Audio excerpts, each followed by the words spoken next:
Rory, we were having a discussion about VAR just before the break, and we got to carry this on because there's so much to unpack from that one game of football between Newcastle United and Arsenal. Let's talk about the Kai Havertz challenge. What did you make of that? I think with that one, there's an interesting approach that I think you have to try and adopt. And I actually heard Henry Winter and Sean Custis talking about this on talkSPORT, where you have to try and differentiate between being violent and say malicious to just being reckless. So I think it was reckless, but it probably wasn't dangerous. And I think that you have to actually appreciate the definition of those words and the intricacies of those words to form a conclusion. So being reckless, as long as you aren't dangerous, I don't think it's a sending off. And although it was reckless, he was completely out of control. He was annoyed. You could see in the build-up that it was clearly born out of an element of retribution, an element of injustice, and potentially the urge to equalise a situation. I think he may have wanted to hurt the bloke, but he wasn't particularly dangerous. Even if the contact was made, it wasn't at a height that was going to be particularly offensive. It wasn't ever going to leave any lasting damage. So yes, it was a foul.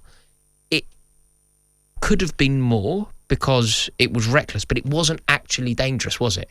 Yeah, I agree with you. I think a yellow card was right. I think it was one of those where when you make a challenge like that and the home crowd get up on their feet, it's easy to make it into a bigger deal than it actually was. And that's where VARs work great, right? The referees probably looked at that and gone, well, if I give a yellow, the VAR's there to protect me and to have a look. And if I've got it wrong, we can upgrade that card. And I think actually the replay show, as you say, that, you know, it wasn't as bad a challenge as it seemed. He was a bit out of control, but as you say, his foot was low. And actually the majority of the contact came with his back leg, trailing leg, like, exactly. Which wasn't going to do too much damage. If you explore, Harry, I reckon, just to put the Kai Havertz one in context, because he seems to have got a lot of, not necessarily a lot of stick, but just a lot of the conversation seems to revolve around the Kai Havertz issue. If you were to make a list, like a genuine, non-partisan list of the most egregious fouls in that game, the Kai Havertz one is probably not top 5. It isn't. It's incomparable to the way that Joe Linton conducted himself throughout that game. It's incomparable to a lot of other issues during that game. So yeah, Kai Havertz was a bit reckless. I think it's also slightly more shocking because it was him, a player who you don't necessarily associate with fiery tackles, a player you don't necessarily think has that edge to his character. So again, it's worthy of conversation because he doesn't do that. But it wasn't. I think the correct decision was booking. And if that had been a sending off, we would have had to see at least 3 sendings off that day. Totally agree.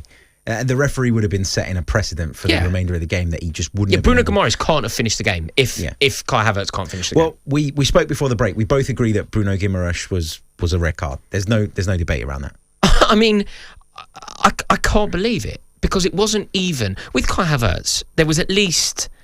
In fact, I was going to say there was a pretense to win the ball, but it wasn't a pretense. He did try and win the ball. He may have tried to win the ball recklessly. He may have tried to win the ball and leave a little bit of a stamp on the game. But that is part of football. You can win the ball and make a mark. You can win the ball and make a statement. And I think that maybe was his intention.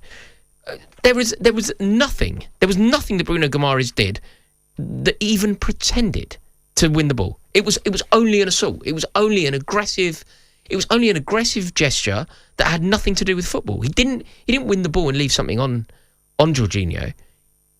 He punched. He effectively punched him in the back of the head, using his forearm. That is a move that is more comparable to combat sport than it is football. Yeah. So and also, like, there isn't one obvious moment for me where Joe Linton falls into this category as well. But his overall conduct, I'm sure if you're a Geordie and you've got a season ticket in the Gallagher, you'll be saying he's a robust midfielder and we like to see that. And I subscribe to that theory, by the way. I've got no issue with the way that was played.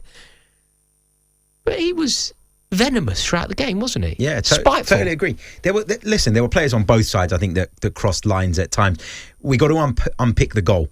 Yeah. Because I don't think the goal should have stood. Okay. My biggest grievance with it was the foul, with what I perceived to be a foul on Gabriel. I don't think you can put 2 hands on the back of a defender like that, pin him down essentially, and use that to gain an advantage. Not to mention that the ball then comes off of Joe Linton's arm before finding its way to Gordon, who puts it in the back of the net. What did you make of the goal? Should it have stood, first of all? So do you know what we should do, Harry? Let's go through this. It was an unprecedented situation, wasn't it? Because there were 3 VAR checks, and there could have potentially been 4, by the way. Again, this is another example where VAR got it wrong. The handball, they couldn't explore, or they didn't explore. So there were potentially 4, but for the first time ever, there were 3 different situations. So the obvious place to start, did the ball go out of play? I think, conclusively, the ball did not go out of play. Where do you sit on that front? It did not go out of play. I don't think the ball went out of play. I think the aerodynamic, I'm getting into a world here that I do not understand as well as I should, but I think the aerodynamics of a football, the shape of a football, means that a ball can look out and not be out. For example, you're at Arsenal every week, you've got a season ticket, right?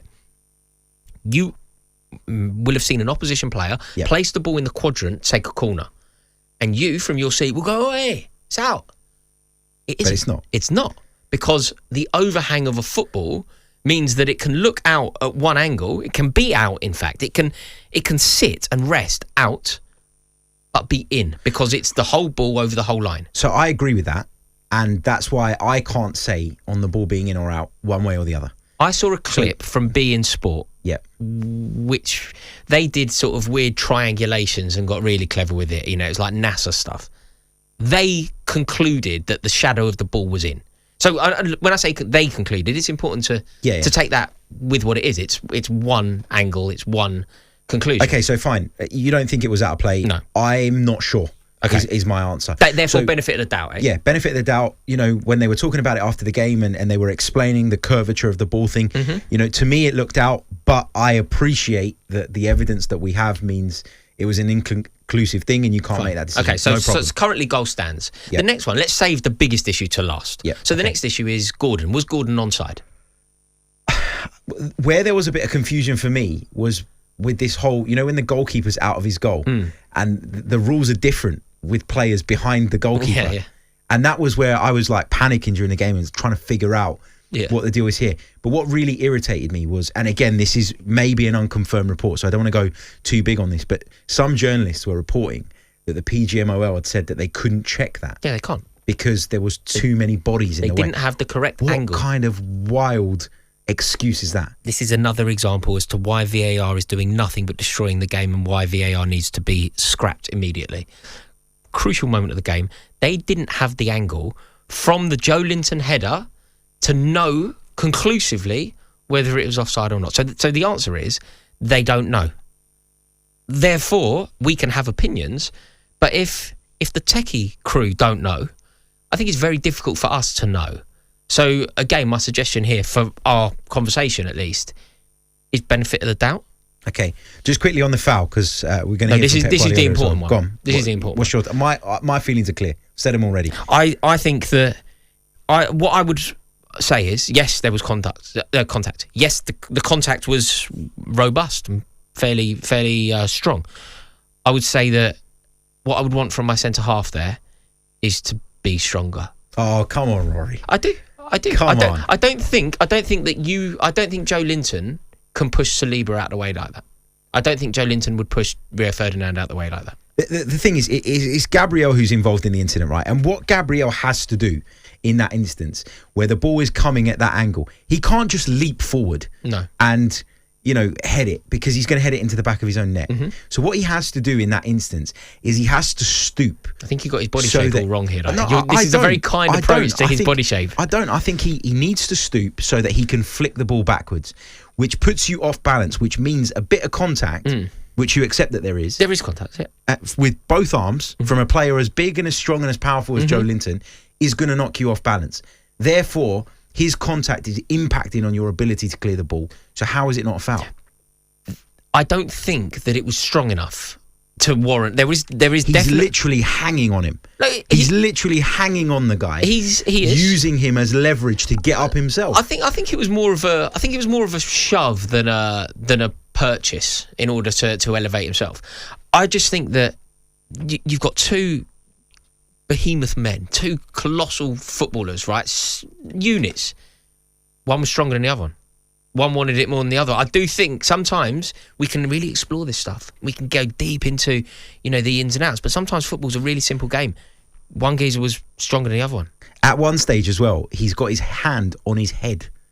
On his head. Yeah, but those freeze frames can be very, very misleading. And look, but we're using freeze frames with VAR to decide whether the ball's out or not, whether someone's offside or not. Yes, so you can't dismiss them because we're using them. But it's very different using a freeze frame for a foul, which can create a fair challenge, can look like a foul in a freeze frame, to an offside freeze frame, which is, was he offside?